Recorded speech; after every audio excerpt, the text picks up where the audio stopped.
আল্লাহ রাব্বুল আলামিন গোটা মানব জাতির জন্য অসংখ্য অগণিত নিয়ামত আল্লাহ দিয়েছেন। তার মধ্যে দুইটা নিয়ামত হলো শ্রেষ্ঠ। কয়টা? আওয়াজ দিয়ে বলেন কয়টা শ্রেষ্ঠ নিয়ামত? এক নিয়ামতের নাম হচ্ছে হাবিবুল্লাহ, আরেক নিয়ামতের নাম হচ্ছে কালামুল্লাহ।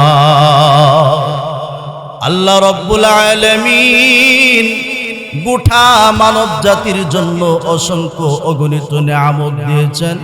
তার মধ্যে আমার নবী রাহমাতুল লিল আলামিনকে আমার মালিক আল্লাহ জগৎবাসীর জন্য রহমত বানায়া পাঠাইলেন। গোটা মানব জাতির কল্যাণের জন্য আল্লাহ রাব্বুল আলামিন যেই কুরআনুল কারীম আল্লাহ মানুষের হেদায়েতের জন্য যেই নবীর উপরে আল্লাহ কুরআন নাজিল করেছেন, এই কুরআনকেও আল্লাহ বানিয়েছেন নিয়ামত। এই কুরআনকে আল্লাহ বানিয়েছেন নিয়ামত। আমার নবী রাহমাতুল লিল আলামিনকে আল্লাহ গোটা মানব জাতির জন্য বানিয়েছেন রহমত। ওয়ামা আরসালনাকা ইল্লা রাহমাতাল লিল আলামিন।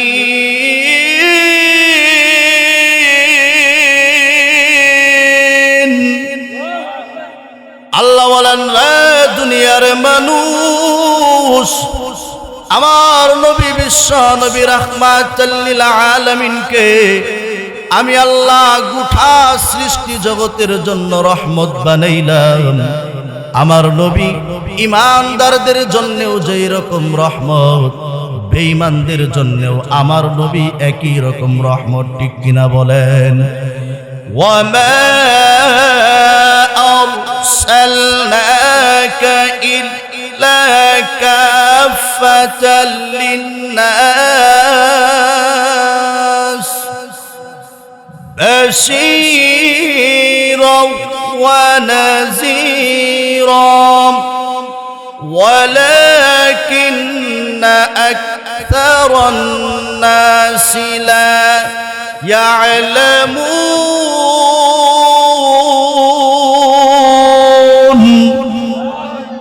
আল্লাহ বলেন, গোটা পৃথিবীর মানুষ জাতি আমার বন্ধুকে মুসলমানদের জন্যেও যেই রকম রহমত বানাইছি, আমার বন্ধুকে বেঈমান কাফেরদের জন্য ঠিক ওই রকম ভাবে রহমত বানাইছি।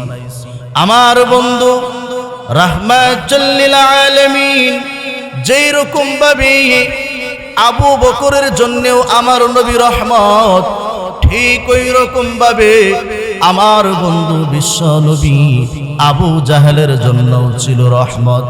আওয়াজ দেয়া বলো রে মুসলমান, আবু জাহেলের জন্য আমার নবী যদিও রহমত ছিল, কিন্তু আমার নবীর জন্য আবু জাহেল কি রহমত ছিল নাকি গজব ছিল? আমার নবী আবু জাহেলের জন্য যদিও ছিল রহমত, কিন্তু আবু জাহেল ছিল আমার নবীর জন্য একটা গজব। কারণ আবু জাহেল সারাটা জীবন আমার নবীর বিরোধিতা করেছে। আল্লাহ নবীকে সুযোগ পেলেই কিভাবে হত্যা করা যায়, গোটা জিন্দেগি আবু জাহেল শুধু এই চিন্তা করলো কিভাবে আল্লাহ নবীকে হত্যা করা যায়। সারাটা জীবন আবু জাহেল এই চিন্তা করেছে। মুসলমান বন্ধুরা আমার, আবু জাহেল একবার তার বাড়ির পাশে গভীর গর্ত খনন করেছে আল্লাহ নবীকে সেই গর্তে ফেলে দেওয়ার জন্য। আওয়াজ দেয়া বলবেন মুসলমান, আমার নবীকে গর্তের ভিতরে যে ফেলে দিতে চাই, সে কি আমার নবীর জন্য রহমত নাকি গজব? আবু জাহেলের বাড়ি আর আমার নবীর বাড়ি পাশাপাশি ছিল, মাঝখানে ব্যবধান ছিল শুধু একটা উঠান। উঠান বুঝেন তো?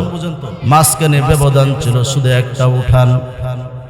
আবু জাহেল গর্ত খনন করেছে, গর্ত খনন করে উপর দিয়ে একটা ঢাকনা দিয়ে রেখেছে। দূর থেকে কোনো মানুষ বুঝবে না এখানে গর্ত আছে।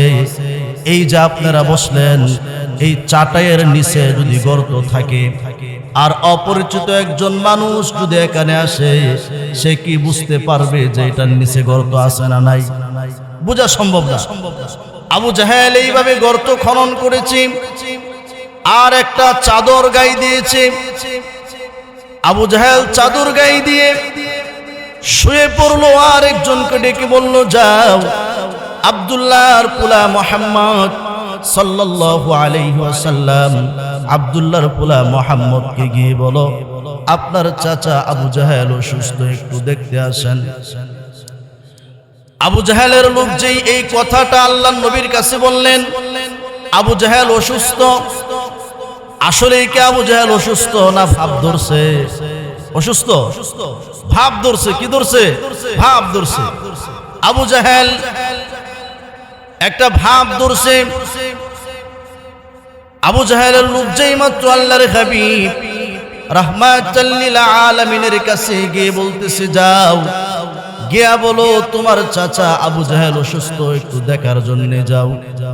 আল্লাহর নবী হুজরাত থেকে কথাটা শোনার সঙ্গে সঙ্গে আল্লাহ নবী চিন্তা করলেন, এতদিন পর্যন্ত আমার চাচাকে আমি ইসলামের দাওয়াত দিলাম, গ্রহণ করে নাই, কিন্তু যেহেতু আমার চাচা অসুস্থ হয়ে গেছে, হয়তো দিলটা একটু নরম হয়েছে, এখন যাই তার গিয়ে কালিমার দাওয়াতটা দেই।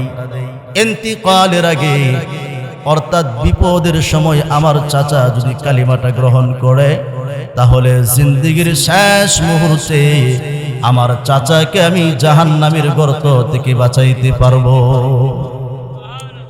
আমার নবী চাচ্ছে আবু জাহেলকে জাহান্নামের গর্ত থেকে বাঁচানোর জন্য, আর আবু জাহেল গর্ত খনন করে রাখছে তার গর্তে আল্লাহর নবীকে মারার জন্য। আল্লাহর নবী ঘর থেকে বের হইলেন আবু জাহেলকে দেখার জন্য। নবী আমার চিন্তা করলেন, আমার চাচা আবু জাহেলকে যদি মুমূর্ষ অবস্থায় যদি তার কাছে আমি কালিমার দাওয়াতটা পৌঁছাইতে পারি, আর সে যদি কালিমা গ্রহণ করে সত্য ধর্ম গ্রহণ করে, তাহলে আমি নবী ধন্য, কিয়ামতের ময়দানে আমার চাচা আবু জাহেলকে নিয়ে আমি একসাথে জান্নাতে প্রবেশ করব। আল্লাহর নবী ঘর থেকে বের হইলেন আবু জাহেলকে দেখার জন্য। আল্লাহর নবী আবু জাহেলের গর্তের কিনারায় চলে আসলো, কিন্তু আল্লাহর নবী জানে না আবু জাহেল গভীর গর্ত খনন করেছে আল্লাহর নবীকে হত্যা করার জন্য। কিন্তু আমার নবী যদিও না জানে রে মুসলমান, আওয়াজ দেয়া বলবা, আমার মালিক আল্লাহ রব্বুল আলামিন জানেননি। আল্লাহ রব্বুল আলামিন ডেকে বললেন, রে জিবরাইল, যাও জলদি করে যাও, আবু জাহেল গর্ত খনন করেছে আমার নবীকে হত্যা করার জন্য। কিন্তু আবু জাহেল অসুস্থতার ভাব ধরে শুয়ে আছে, আমার নবী তো জানে না আবু জাহেল গর্ত খনন করেছে নবীকে হত্যা করার জন্য। জিবরাইল, যাও আমার বন্ধুকে গিয়া বলো আরেকটা কদম যেন সামনের দিকে না ফেলে, কারণ আরেকটা কদম যদি নবীর সামনের দিকে ফেলে দেয় তাহলে আবু জাহেলের গর্তের ভিতরে পড়ে যাবে। জিবরাইল আলাইহিস সালাম মুহূর্তের ভিতরে আল্লাহর নবী রাহমাতাল লিল আলামিনের কাছে হাজির। জিবরাইল বলে, আল্লাহর হাবিব কোথায় যান? আল্লাহর নবী ডেকে বলে, রে জিবরাইল, আমার চাচা আবু জাহেল অসুস্থ, আবু জাহেলকে দেখতে যাচ্ছি, কালিমার দাওয়াত দিব কিয়ামতের ময়দানে। আমার মনে বড় আশা, আমার চাচা আবু জাহেলকে নিয়ে আমি একসঙ্গে জান্নাতে যাব। আমি নবী হইয়া এটা বরদাস্ত করতে পারবো না। কাল কিয়ামতের ময়দানে আমার চাচা আবু জাহেল জাহান্নামে যাবে।